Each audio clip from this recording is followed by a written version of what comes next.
How has recruiting evolved? I mean, you've been around the game for a few years. What's been the biggest change or the biggest difference that you've seen? I'll answer that from a couple of different viewpoints. I think from a social media perspective, it's changed drastically. Our ability to reach prospects in very timely with information has changed obviously drastically. So we try to take advantage of that part. And I think as you look at the caliber of talent, I think it is improving every year. The young ladies at a younger age are just developing much more. And then I think also the trend to really focus specifically on one sport from an early age has helped our sport.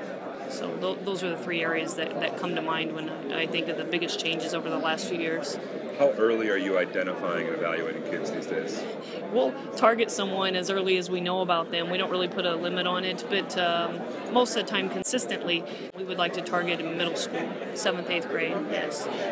That's kind of crazy, no? Oh, it kind of seems that way, but not really from a competitive standpoint. You know, one of the things I noticed when I took over the position at Minnesota is how much it meant to the community to identify talent early. And, of course, that's part of our goal as a staff is that we do know about talent at a very early age. But, if they're talented enough, we won't hold back in pursuing them at a very young age. With all the avenues out there, with all the AAU tournaments and year-round play, like you mentioned, how do you even begin to start evaluating kids? There's so many out there.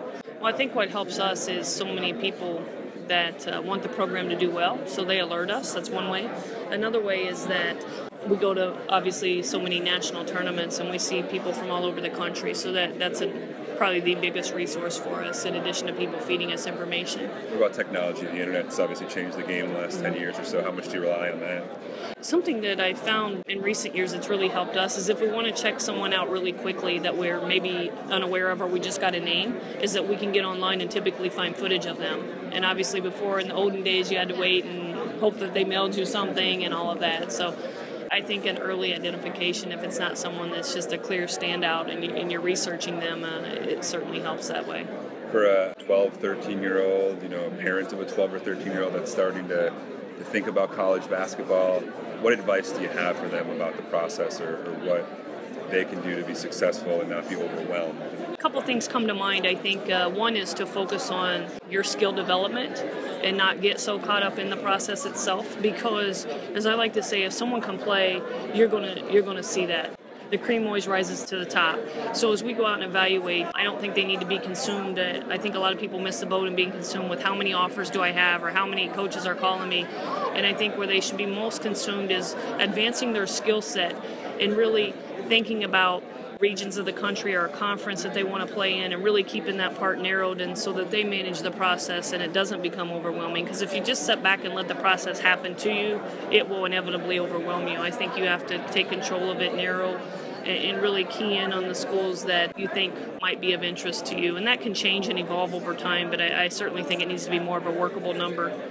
And I imagine finding the right fit is important, not just for you, but for that student athlete, to make sure that it's not just a basketball team that they're going to enjoy, but the right academic fit. You mentioned geographic location as well.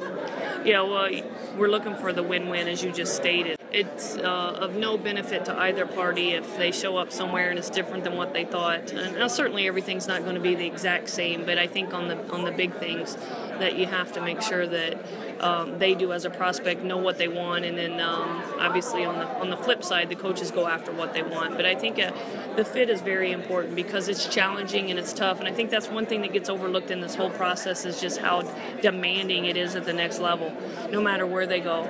The demands on their time, their schedule, their bodies, their minds, intellectually, with school, it's another level. It's the next step, and it's extremely challenging, and I think that it's helpful for them if they know that they're going into an environment where that's okay and that's expected, and there are going to be some growing pains, and you got to really work through those.